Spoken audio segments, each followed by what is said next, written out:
So, can we go to the next slide, maybe? So for 2024, we're proposing a budget increase of about 5%. This is approximately $22,000.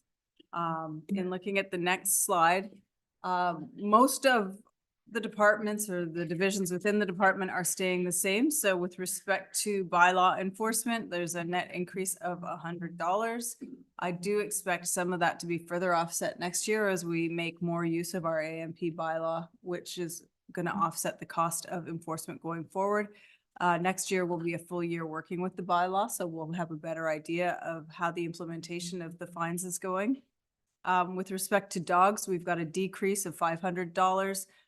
One of the differences there is that we've changed pounds this year. So we've changed to the Kingston Humane Society as our dog pound, which has decreased our costs 50% for the cost of pound services, and actually provides better pound services that has after hours access for us, so that if there's a dog retained in the evening, we have access to retain that and aren't paying additional fees. With respect to planning, that's where the greatest difference is, and I'll get into that more in the next slide in terms of what the initiatives are for the next year, but there's an increase of approximately $22,000 there. Committee of Adjustment, the budget is unchanged from the previous year. Heritage Committee, I've added some funding there just so that we could send a member to the Heritage Conference this year, similar to what we did with the reallocation of funds for 2023. I've included funds to allow a member to attend the Ontario Heritage Conference for 2024. And with building, I will speak to the differences there as we get into the slides as well, but there is an increase in the building department. So if we look at the next slide, these are the key initiatives that are in the work plan right now for planning for the next year. This also includes building. So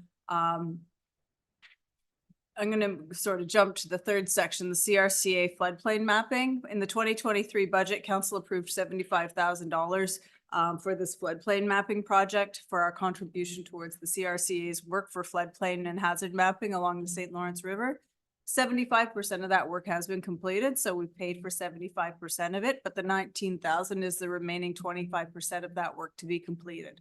So it's anticipated that that work will be completed March, April of next year. So that's the balance remaining, and so it's being carried forward into the 2024 budget.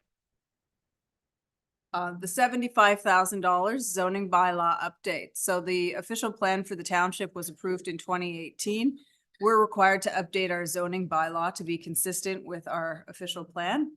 In addition to that, we're currently working with PDF-based mapping, which isn't tied to property fabric or can't be used in a GIS format. So one of the initiatives that Phil mentioned from an IT perspective is our GIS with the county. We need to bring our zoning mapping into a similar format. So the zoning bylaw update also includes all new mapping for zoning so that all of it can be available in an online format, easily searchable, better for the public, better for staff, and better coordination in terms of our OP mapping and our zoning mapping overlaying. So that's something that we need to do to bring our mapping current with existing technology and standards within best practices. So what we've budgeted at this point for new zoning bylaw and mapping is $75,000 for 2024. It's anticipated that this project won't start until the CRCA project is completed. So the CRCA mapping that's being generated will feed into our zoning bylaw update. Will also feed into updated official plan mapping. So we're going to have to make sure through the zoning project that our official plan mapping is consistent with our zoning mapping. It's proposed that there would also be an additional $75,000 budgeted in 2025 to allow for the completion of this project, because the mapping is going to be a very big project to take on and get finalized. The $90,000 for planning and building software. So $45,000 of this would be funded through the Building Reserve Fund, and $45,000 of it would be funded through modernization funding. What this software would do is, so the recommendation for this originally came out of the service delivery review. But currently for planning and building, we don't have software where we have workflow management, where we can do our circulations, where people can submit applications online through a public portal. So it's going to make our processes more transparent. What we're proposing is software that would integrate with the current citywide software so that we would have all of our files regarding properties basically in one digital filing cabinet. So if we're processing a planning application, we can also see what building permits have happened on the property and what work orders there might be from an operations perspective. So it's bringing all of it into one place, so it's more visible. It allows for better communication between departments and understanding in terms of workflows, and it allows for better visibility from the public to see what applications are currently in process. I'd also note that the software that we're looking at would have applications for other corporate matters such as special events permits, licensing for refreshment vehicles. There's a broader application than just planning and building. So what we're proposing would help other departments as well. So it's not just a planning and building thing, but it's through our budget that this is being proposed. And then the final big ticket item this year is we're proposing, based on the recommended initiatives through the community improvement plan, that $120,000 be budgeted through the reserve fund to fund the initiatives through the community improvement plan. There's a general assumption when looking at it that there would be 2 to 3 applications in some of the different areas, which is how we've arrived at that figure. And once we have a year of working with the plan following council approval and understand what kind of an uptake it is, that'll help us budget for future years to understand where we're seeing more uptake or if the amounts that are in the plan are even the right amounts. So that's a starting point for us for this year, and that's what's being recommended with respect to that. So moving on to the next slide, looking at key operating changes. Through bylaw enforcement, we have proposed an increase in revenues in terms of fines. As I mentioned, we've had a decrease in our canine control expense because we've changed pounds. So there was a significant cost saving in doing that. Our fees, our revenues through planning were $4,000 over what was projected last year through the budget. As well, we've seen an increase in consent review fees. So looking down at the bottom columns, at the time this was prepared, there had been $7,000 in fines levied through the AMP bylaw.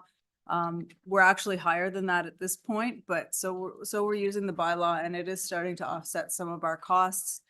I would note that we also do have Frontenac Municipal Law Enforcement on retainer for outside after business hours calls, and that has been used with respect to canine pickup and impounds a few times. So the public are starting to learn that that service is there, and the revenues that are being generated through the AMP bylaw are helping offset the costs of that. The Heritage Incentive Program continues to be budgeted at $10,000. For the Committee of Adjustment, we've budgeted $5,000 for the committee member honorarium, which is the same as last year. So we're just maintaining status quo on that. This year, we brought in approximately $20,000 in amendments for planning applications, $12,000 for consent review fees, $30,000 in revenue for minor variance applications, $5,000 for site plan fees. And then just going forward, we've maintained $10,000 for consultants and solicitors within the planning budget. However, this is just a constant cost to make sure that we have some funds there should we need a consultant for something or should we need a solicitor. So that's just status quo. So moving on to the building division overview. So this year we have seen an increase in building permit revenues. We're at approximately $80,000 increase over what we projected for this year. Our insurance costs have gone up or will be going up approximately $7,400. We've increased the budget line for solicitors this year by $5,000. I would point out, though, that that's not really representative of what we've been spending. However, we can't really ballpark what our solicitors' fees will be. This year, we've spent a significant amount of money on solicitors through enforcement, but I think that we're starting to get some notice in terms of our enforcement as well, and people are starting to ask more questions and come in for permits. With respect to the building budget, as I mentioned, we've got $45,000 budgeted for building software. reserve fund withdrawal has decreased. So originally for the 2023 budget, it was projected that we would need to draw $209,000 for our reserve fund to manage the building budget. Now we're going to be pulling $153,800. So because of the revenue increase, we're not drawing on the reserve fund as much as was projected. Again, 45,000 for building permit software. So, we've budgeted $20,000 for solicitors for 2024. It will likely be a little higher than that, just because that's the trend of what we've been seeing in terms of the prosecutions. Where we will be being a little more selective this year. We've had some big prosecutions that have cost us some money over the last year or so, but again, I'm hoping that people are starting to take notice of those things and that we're gonna get more cooperation going forward. And I've also increased the budget for training and development to $5,000 because we're still trying to train up our 2 new inspectors to ensure that they have all of the necessary courses and qualifications that they need. And if there's any questions, I'm happy to answer them. Okay, so go ahead, Councillor Lackey. Thank you, Your Worship. Through you. 2 questions. First one, I believe will be an easy one. Again, we go back to materials, supplies and other expenses. In the building division, where we've jumped from 36,300 to 81,000. I know that would encompass a lot of things, but can you give us the bulk? This is on page 38 of the binder. And it would be the material, supplies and other expenses. Sure. I can speak to that. So the main increase specifically within building this year is that it does include their $45,000 portion of the proposed software. So that's really the increase year over year in that line, and that would be funded through the reserve, but that's where the expense shows up. So even though it's not funded by the tax levy, because it's coming out of reserves, right? Yes. Yes. But- So even though we're seeing that significant increase, it's really to Third- pay for the software and it's coming out of reserves. to be Yeah, and there would be a corresponding increase in the revenue up above to offset that. Yeah. Anything else, Councillor Lackey? Yes, thank you. Again, through you, Your Worship. Building, to everyone's understanding, is supposed to be self-funded. Now, in looking on the same page, it would appear that we're what I would call artificially funding the building department by basically $200,000. So I guess I'm wondering why that is, if we're supposed to cover our expenses through fees and that type of thing. And I do realize that 2 building inspectors extra were hired based on succession planning. I think right, wrong, or otherwise, that's an additional expense, I'm sure. And I just wondered if there was an answer to that. Just for clarification. Yeah, is your microphone on? Sorry. Sorry, yeah, mine is, yeah. Okay. For clarification, the $200,000, are you referencing the from reserve fund amount? So that's not the tax base funding that, that's the building reserve fund. So that is based on building permit fees, So it's coming from the reserve. coming from building Not- reserve. not fund, the adding to tax it. base. Yes, it's coming from the reserve fund to fund it. And as I mentioned previously, for 2023, we had budgeted that $209,000 would be required to be transferred from the reserve fund to cover the operating costs.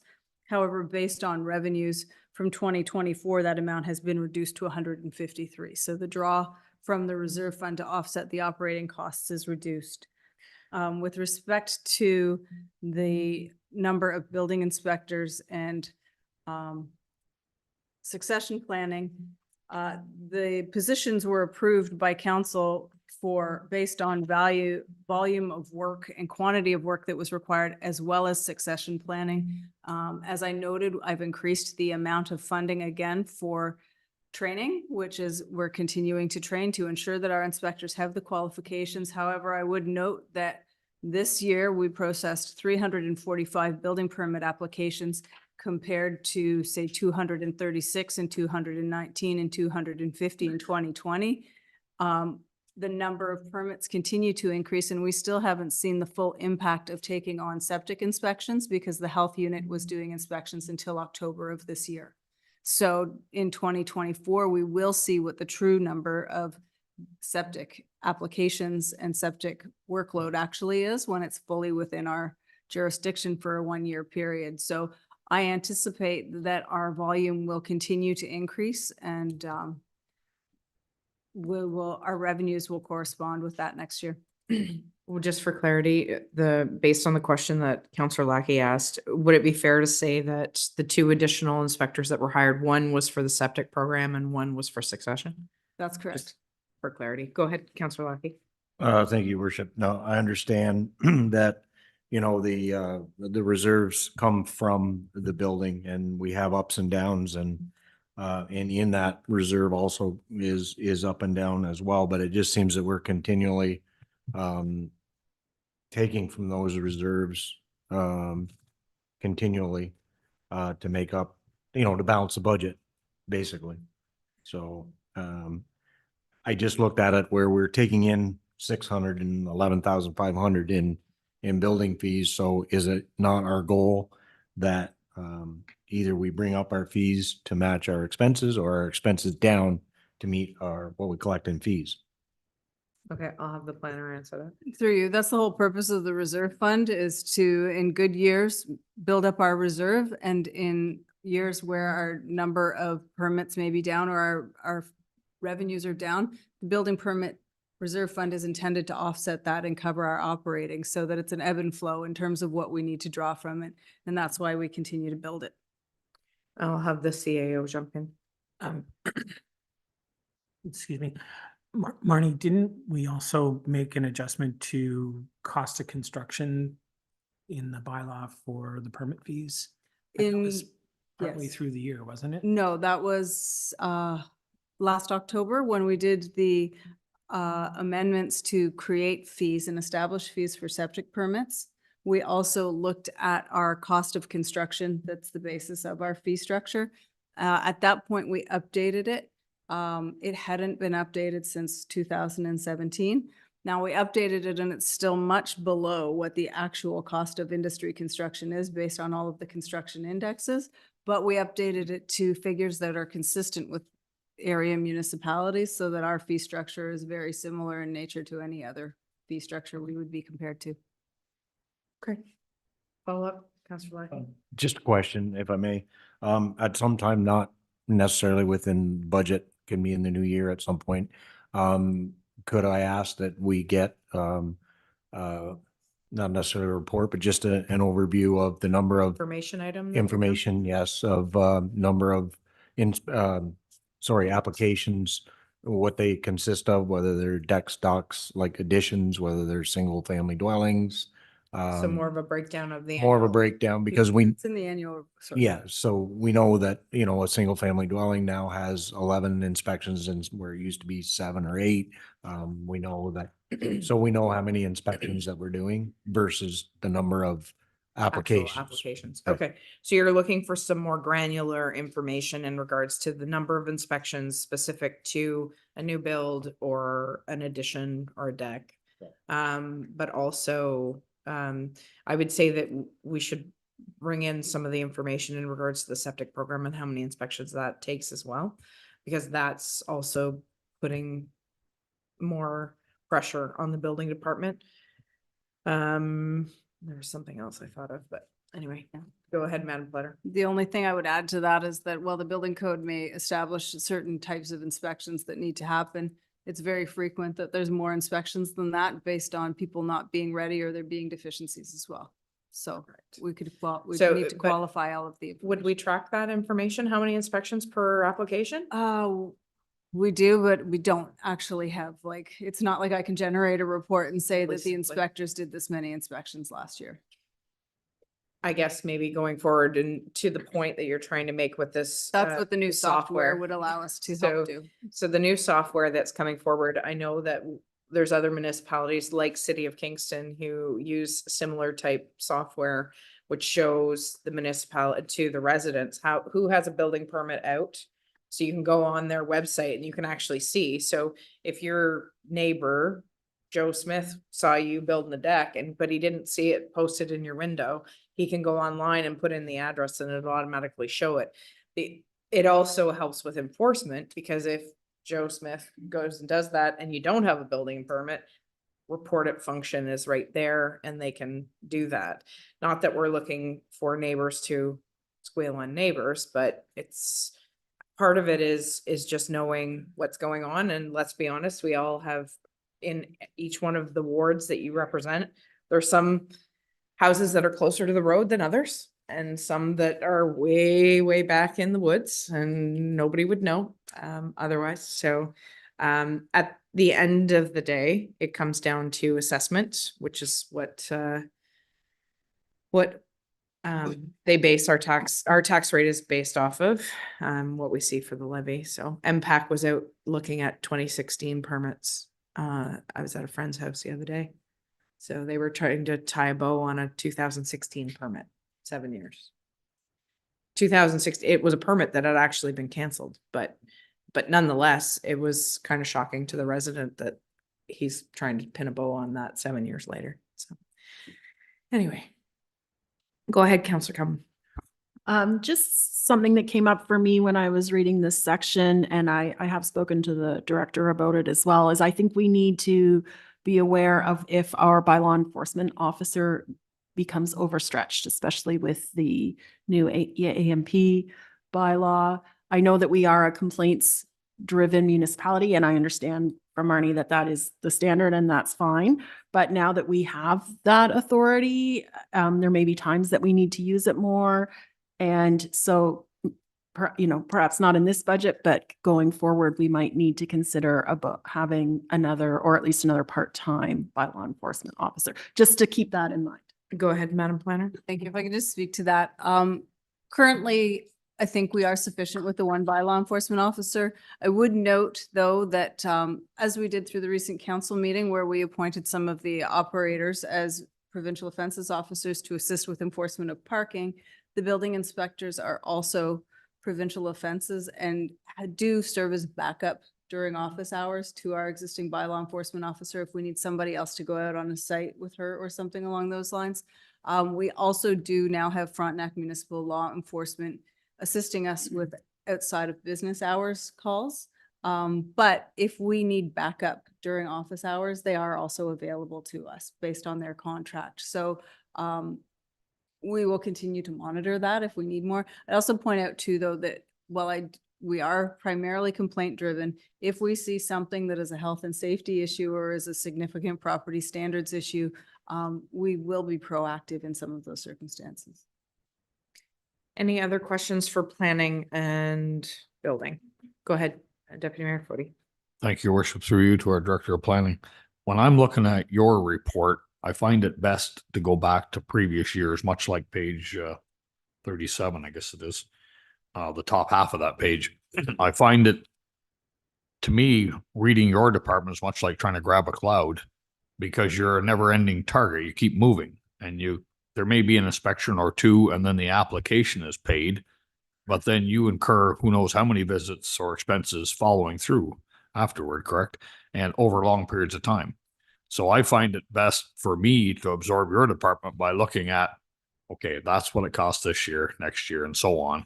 And then look at the revenues and the trajectory is there. I mean, as you indicated, the amount of business you're acquiring is evident through the activity and the dollars coming through, which is great, might I add. Thanks. Any other questions or comments in regards to planning and building? Seeing none, we'll move forward with operations and infrastructure. Mr. Holliday. Thank you, Your Worship. Good afternoon, everybody. So operations and infrastructure, we're accountable for public works and winter control, garbage collection and landfills, source water protection and municipal drains, facilities and parks, as well as water and sewer. In 2024, we're looking at a general levy a levy for our department of 4.415 million. That's an increase over 2023 of 104,700 or 2%. So when we dive into it a little bit further, you can see that Public Works, we have an increase of 7.9%. When it comes to Public Works, we're looking at an increase in ditching, bridges and culverts, roadside maintenance, as well as our ongoing contracts for dust layer and gravel supply. For winter control, this is an increase. We have increased our services. We haven't included an amount for the revenue by taking on the additional plowing for front of Young, because we're unaware of that at this point, but we'll have better data as we move forward. Garbage collection remains the same. The landfill sites is a decrease, and this is as a result of the found revenue or additional revenue through the recycling. Source water protection remains the same. Municipal drains, pretty much the same. Facilities is a decrease, and that's as a result of the reallocation of the insurance and then an increase of revenues. And then the parks is an increase, and this is as a result of an additional internal body being transitioned from roads we propose to parks for a total of 2.4% increase. So as we get further into it, you can see through Public Works, we have an increase of 7.2% in administration. That's an increase for the private road grant, insurance, and also the wages. Bridges and culverts, that it's something that we need to do. We have a lot of culverts that we've had to replace and continue to do so. Ditching as well, our need still exceeds our need exists and will continue to exist. So the budget has been increased as a result of that. Roadside maintenance, the larger ones along here, dust layer and priming. This is as a result of the increases in our contract. And then the signage, well, a small amount is an increase because of the inspections that we do annually, and we have to replace those. In winter control, you can see a total increase of 4.2%.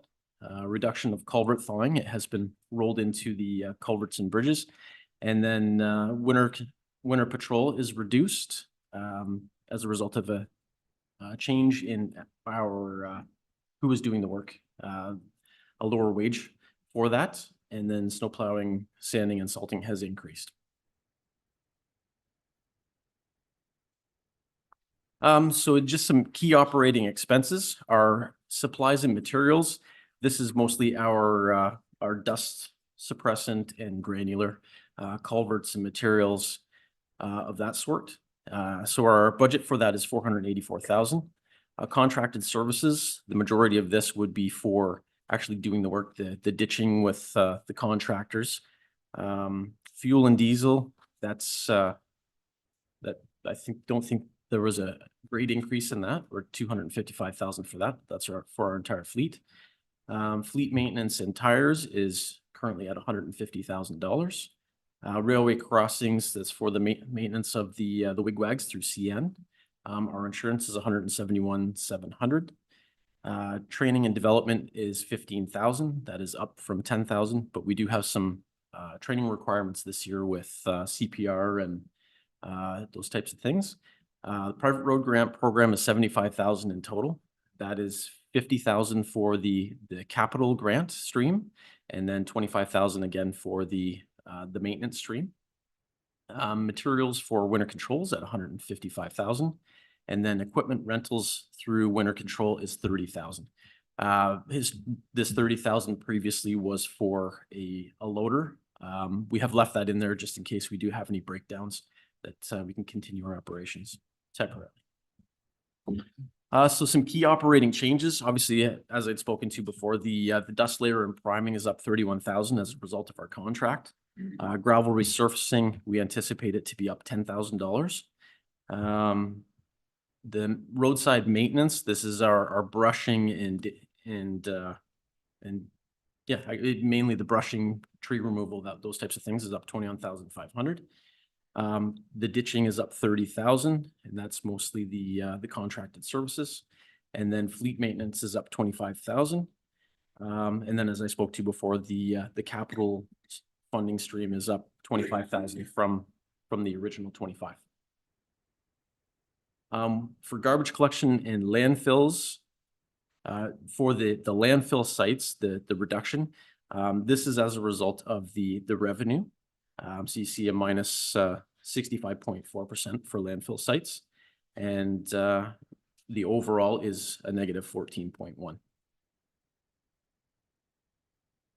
So some of the key changes, recycling revenue is up 110, which is currently running at 260 down below. Equipment rentals is up 8,000. That's as a result of our new contract for compaction and cover. The consultant fees are up $15,000. We do have some additional sites that we're looking at currently, so that is the impact of that. And then our recycling contract is up 6,000. So some of the key operating revenues and expenses, our garbage and collection contract remains the same at 42,000. Waste label revenue is currently running at 205,000. The recycling revenue itself is at 260,000. As we said, it's up 110 from the previous year.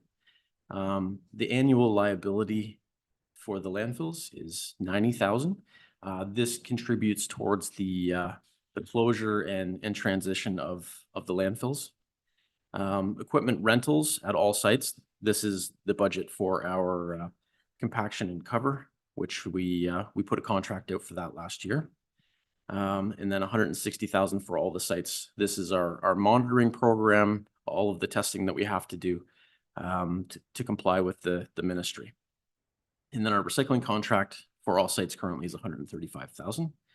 And in 2021, we had included a $50,000 through modernization for a study, which we are looking to apply towards the feasibility study for Red Horse Lake Road, Big Hill Road, and also Lansdowne. For our facilities, the big changes here is the reallocation of our insurance. So you can see in total, we're looking at a reduction of 8.1% over all of the facilities. Generally, our maintenance is remaining roughly the same. I believe that our budget's about $130,000 this year. So we're not looking to do any reduction of the overall maintenance, but certainly the revenue is up and the insurance is down as a result of reallocation. So some of the key operating changes, as you can see, the $8,500 increase in rental revenue. And then the building maintenance has actually increased as well, up 5,000. So it's currently running at, or proposed to run at $130,500. Insurance due to reallocation is down $29,000, down to $26,400 for all of our facilities. So the debt repayment as a result of the loan for the training center and this facility here, the municipal administration building portion of that is $28,000 per year. Overhead charge recovered through the building division. I'm not exactly sure what that one is. Yeah. Sorry. So that overhead allocation is since the building division operates out of this office and in keeping with the line that building is self-funded, we do allocate a portion of the general overhead based on the number of building staff. They get an expense in building and it's a payback to the tax levy. Thanks, Phil. Appreciate that. Our contract currently with the paramedic services is $53,000 per year. And then the rental revenue for the Lansdowne Community Building and the Sealy's Bay Community Building is roughly $15,000. We do have a janitorial contract with Riverstone for $42,100 for all of our facilities. And then our operating utilities, hydro and heat for all of our facilities is $193,500.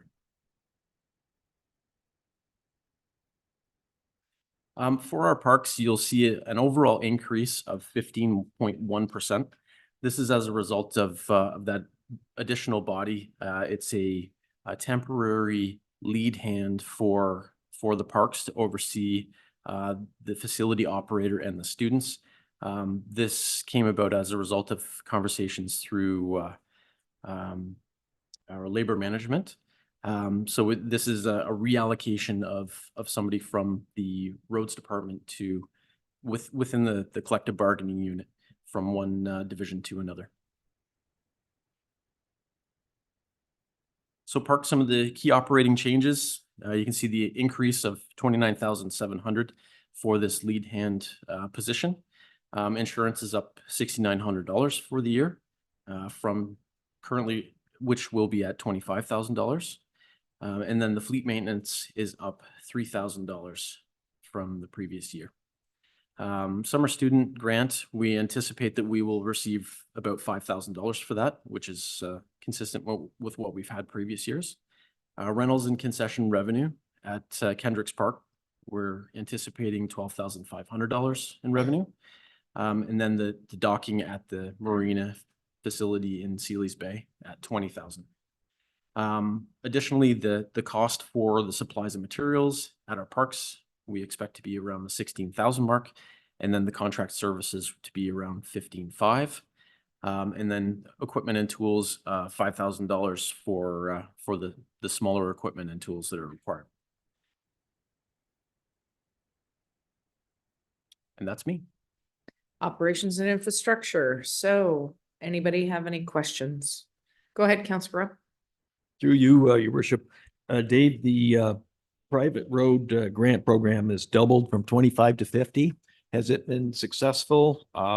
And have there been a lot of inquiries and so on in order to double that? Thank you, through your worship. This year, we used all of the funds, plus I think we were a couple $1,000s over with the amount of applications that we had. We did have some unsuccessful applications, and I went and met with the lane associations and explained why they were unsuccessful. They do intend to apply again. So as a result, we're increasing this because we do expect that there will be additional applications for funding next year. And this, just to keep going on that vein, this helps our emergency services. It helps upgrade the standard of the lanes so that they're better passage for emergency services and what have you. That's correct. This is to bring the road or the private lanes up to our private lane standard. So we have established a private lane standard, which is included in the application. So this is above and beyond the regular maintenance, the grading, the gravel, the snow plowing. This is more to bring it up to a standard where our emergency services are able to access the private residences more Thank you. readily. Follow up, Councilor Graham? Just another question, actually. How much money would you say we've set in this year's budget regarding transitioning gravel to some kind of a hard top? That's in the capital project. Yeah, as in capital projects. It's in capital. Oh, I see. We haven't got there We yet. haven't got there yet. Fair enough. You totally threw him. He was I've like, been- wait a minute, I've been wrong budget. sleeping. Any other comments in regards to the operations budget? Go ahead. Thank you, your worship, through you. On page 47, I was wondering why the significant drop in the horticultural program. What constituted that? So I believe with this that the horticultural budget they were our students that we had hired through the summer. Instead of individually having that account, they've been pooled together as one. It's really a reallocation. It is a reallocation from. It's not that we're not doing flowers anymore. Right. Correct. Okay, any other comments or questions in regards to the operating budget? Okay, moving right along. So we don't have time for a break. No, this Right, was supposed to be lunch. So Yeah. we're behind schedule. Sorry, so we're a little behind schedule. Keep her So moving. we are at the point in the budget for capital. Does anybody need a refreshment break or before we go into capital? It's up to the group. I was hoping to have a break around 2:30, if that works for you. Sure. Okay, that way we can, stretch our legs and go forward from there. Okay, capital budget, way you go. So for the Following along, this will be tab 4 of the binder. So with that, the proposed new capital budget for 2024 is about 10.2 million. The slide there breaks it down by asset category. The largest areas of the budget are building, facilities, fleet, and the road network. And that's a pretty consistent theme, even in the 10-year projection. Those are the areas that do require the most capital investment. In addition to the new budget proposed here at 10.2, we are expecting there to be about a $3 million as well in carry forward from 2023's budget, which would be a combined budget of about 13.2 million. And after my brief overview, Director Holiday will discuss specific capital projects coming up. So the proposed funding plan for the new budget in 2024 is on the screen there. Primarily, we'll talk about debt, but outside of debt, it is primarily funded through our capital reserves to about $4 million in 2024. We do have $250,000 being funded through the special projects reserve, and that in conjunction with the $500,000 in grant is to go towards the waste reduction and diversion pilot project, which is per a council report that was brought to council in the fall. We do have $80,000 from the cash in lieu of parkland, which is proposed for some playground equipment updates. We are also proposing to bring in $1 million from our OCIF reserve fund. We did not use any this year. We've built it up. Now we're proposing to bring in $1 million, and we'll see later in the capital plan that we will annually be allocating that. And that all goes towards road network projects. And then in new budget, there is $4.4 million there in debt, and that is all related to the potential new fire hall project. So that is the funding plan for the new budget in 2024. This slide just speaks to a bit of the carry forward. So you can see there that overall we are expecting there to be about just under 3 million in projected carry forward. That number can change based on accruals and what comes in before year end. And since I made this slide, out of that 3 million, 2 million of that does relate to carry forward budget directly related to the new fire hall. So really outside of that project, there's about $1 million we're expecting to carry forward in budget. And I would say outside of the fire hall carry forward, the rest of it would be funded through capital reserve funds. And with that, I will throw it over to Director Holiday to discuss specific capital projects by category. Thanks, Phil. In bridges and culverts, we had the biennial OSIM inspections completed by a consultant this year. And the recommendation was for the Carding Mills Bridge on Jonah Street to have a rehabilitation. There are some challenges with that facility, and as I had my notes on it, there are some challenges in terms of the wearing surface for infiltration of water. We are seeing some staining on the concrete that needs to be addressed, and then repaving of the surface. So $365,000 for the Carding Mills Bridge on Jonah Street. In addition, for facilities and buildings, we're looking at $6,096,700 with 2.55 carried forward from 2023. Fire Station 1 in the Municipal garage for $75,000. This is a continuation of the replacement of the flooring where we had done the main floor, the lower level last year. We're looking to complete the upper level in 2024 to finish the building off. In addition, the Sealy's Bay Community Hall, $131,500. This is for replacement of the HVAC unit.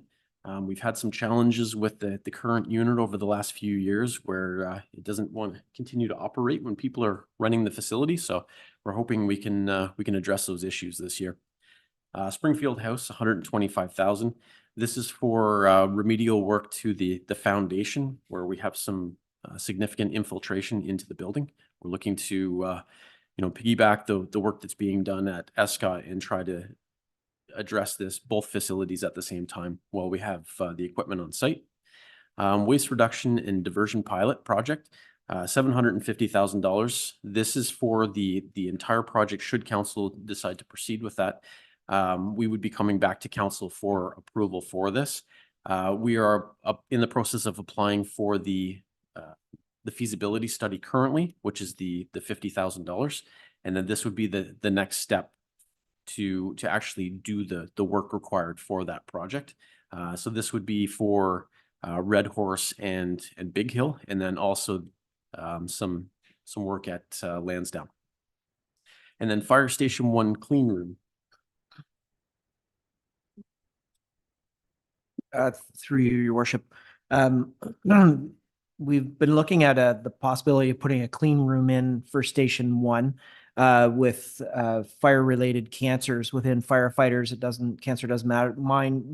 Doesn't care whether or not you're volunteer or professional firefighters. The rate of cancer within firefighters is growing, and they've got 22 or 23 different types of cancer on the docket now. So what we're looking at doing, similar to what we are proposing in the Fire Station 2, is it's a separate room that we can put our gear in when it comes back from calls. There's always some sort of contaminant, whether or not we've washed the gear or not. It keeps that gear in a negatively pressured room, and it pulls any contaminants out. It also keeps it clear. Every one of our fire halls right now, when we start the trucks, there's ways to pull the exhaust out, but there's always exhaust coming out into that building, which is going on top of our gear as well. So this would keep our gear clean within the fire hall as well.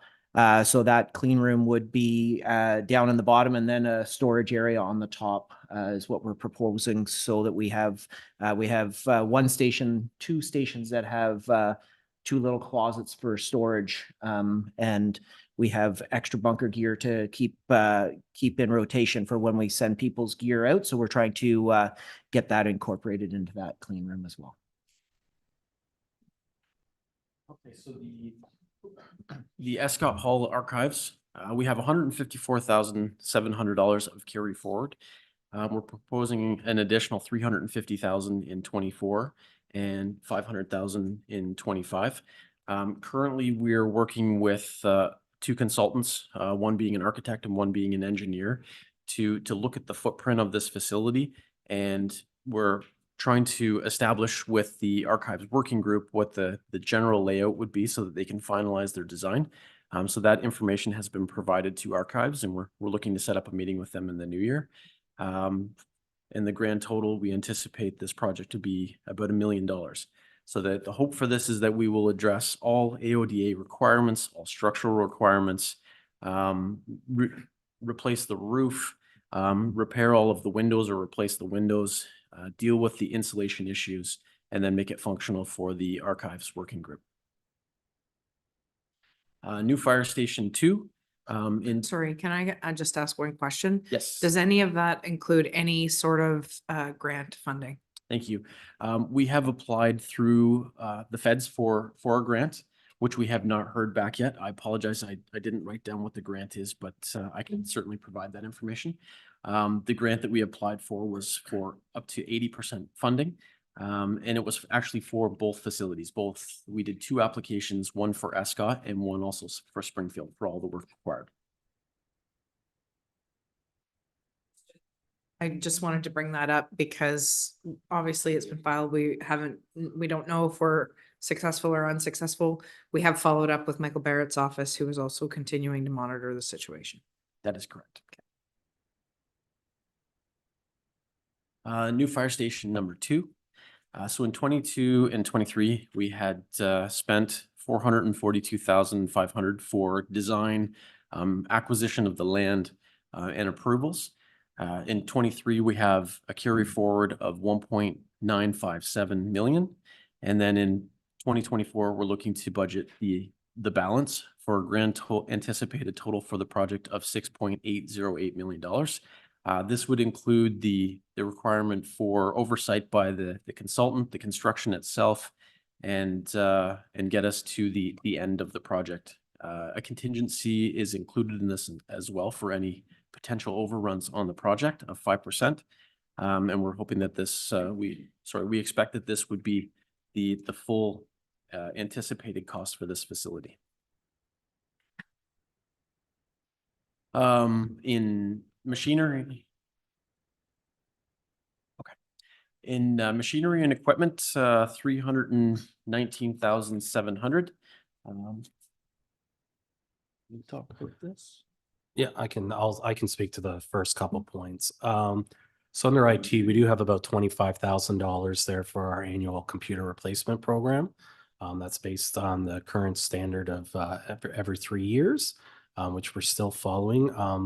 Moving forward, based on other things of going to the cloud and things like that, we probably will be moving that to a 4 or 5 year period based on not needing as much horsepower at the desktop level once things do move up into the cloud. But currently that's what that is. The $30,000 there for the server replacement. So that's for the current servers that reside inside the township office that have reached their end of life based on Microsoft's security updates. So that represents the beginning of the move to an all cloud-based server environment. We still will need some physical server equipment here. The intent is that we will have our servers available from the cloud, so they're accessible at all times. So the other day we were doing our emergency preparedness that even if the building does go offline, whether it's significant weather event or a power generator or internet outage, our network would still be accessible through the cloud and the server. So that's obviously a very, very important thing. And just in general, moving to the cloud overall will help reduce the server security spendings. It's going to shift it more from a capital thing where every so years we're investing heavily in server and physical equipment here. And it's going to, in future budgets, you'll see an increase in the operating side because we're actually paying for the operating service in the cloud through somebody else. So it's kind of a shifting of that budget. Yeah, so that's that. Thanks, Phil. In addition to that, the security cameras and systems, we had a meeting with our security contractor here, and they brought to our attention that our existing cameras at this facility, some of them are out of date and need to be replaced. You can't buy parts for them, or they're just they don't align with the new updated requirement. Additionally, we're looking to add security cameras at our waste sites and some of the other locations like the harbor and Ivy Lee boat launch as well. So this would cover that off. The portable variable message board. We had rented one this year for our projects if we're doing a road closure or when we had notified the public that the Ivy Lee boat ramp would be closed. And we spent almost $15,000 renting one. So we see that there's value in us having one of these, not only for our projects, but for the events that we hold and firefighter recruitment and many different applications. So we just feel that it makes sense for us to actually purchase one instead of continuing to rent them year after year. The snowblower with the loading chute, this is a piece of equipment that can be attached to one of the loader or one of the tractors that we currently own on the front that is already plumbed for this. We're looking to be able to use this not only for clearing some of our parking lots, but also for our snow removal operations within the villages. We have been operating using loaders to remove the snow, and it's totally inefficient. This where we pull everything out into the road into a windrow, we'd be able to pick it up in a fraction of the time. So our hope is to be able to become more efficient and effective with our snow removal operations.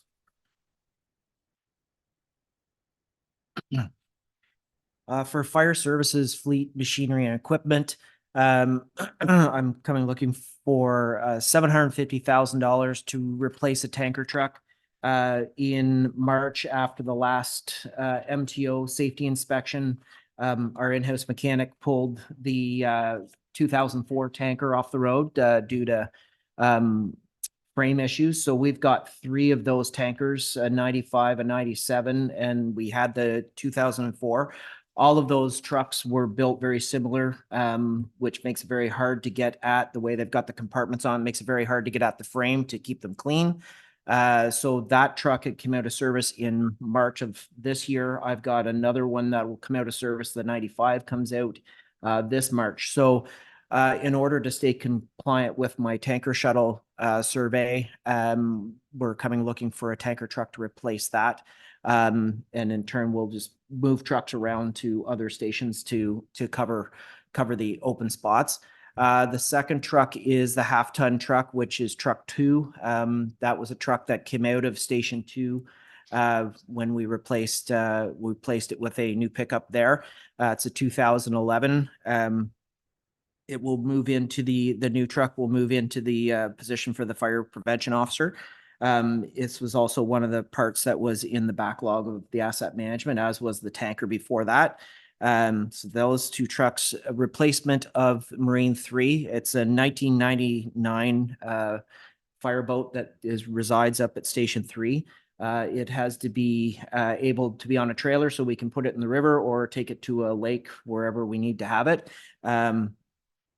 It's also in the asset management backlog. We've been trying to get things caught up, but those have been kind of left behind. So replacement of that, we're looking to do something that replace that boat. That's basically a fishing boat. Replace it with something that we can do rescue with, or a little easier land access, similar to what we have at with our Marine 5 that has the ramp that can come down to load 4-wheelers on and off. My next would be a purchase of the battery operated cutter and spreader. Would be similar to the one that I came to council with for Station 4. It'll hopefully be compliant with what we have at that station. The push is to go to a battery operated system over a hydraulic pump system. It cuts the hoses out of the equation so we can move effectively and efficiently around an accident scene without having to drag a pump and 15 feet of hoses around everywhere we go. This also helps to take some equipment off those trucks because they get very overloaded with all the extra stuff we have to have on them. So this would help with that. There's 60,000 in for the new and replacement of existing. So we've always had 30,000 in the capital. We used to have it in the operating as well. And I spoke a little bit about the extra in the when I was talking about operating.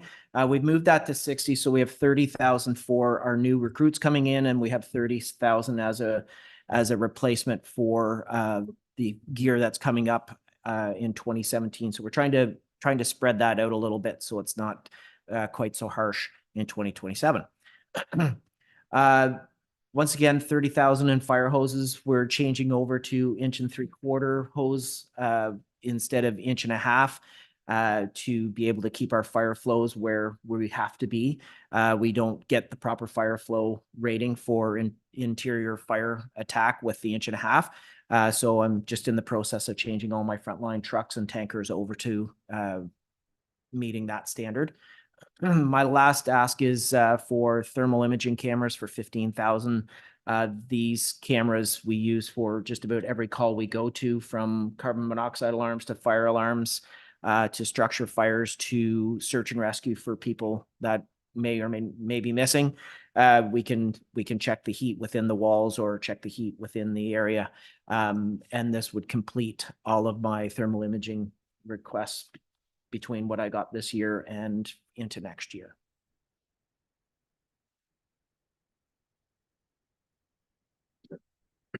So before we have 2 more, or this is the last 2, we have 2 more slides. Are there questions until we get past and up to this point?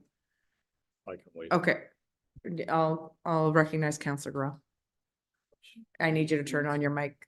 First question was answered regarding gravel roads to hardtop. It looks like there's $500,000 in there for Daria and Seabrook Road. Is that correct? Okay. And I'd like to address, seeing as we're moving along quickly, fire hall number 2 states that we've used option number 1 in our planning. We haven't yet decided on that. And my question to start the conversation would be, have we looked into any cost reductions from the current to allow this council to proceed intelligently with this moving forward? Because so far, no one wants to address the 800-pound gorilla anymore of $6.8 million in debt for a fire hall, which leads me to believe, and I'm editorializing here, but it leads me to believe that we have an unsustainable fire service. Because in 2028, we're going to have a modest, it says in this report, 5.2 million. Well, if I was to even guess, that won't be even close. So do we talk about that today, or do we talk about that when we have this meeting coming up? When's the fire hall meeting coming up? We have to make it's Monday. It's Monday. All right, Yeah. so can we talk about that today, or are we going to just push that off and then everybody have a little nap on that? Because that requires, I think, some serious chit chat.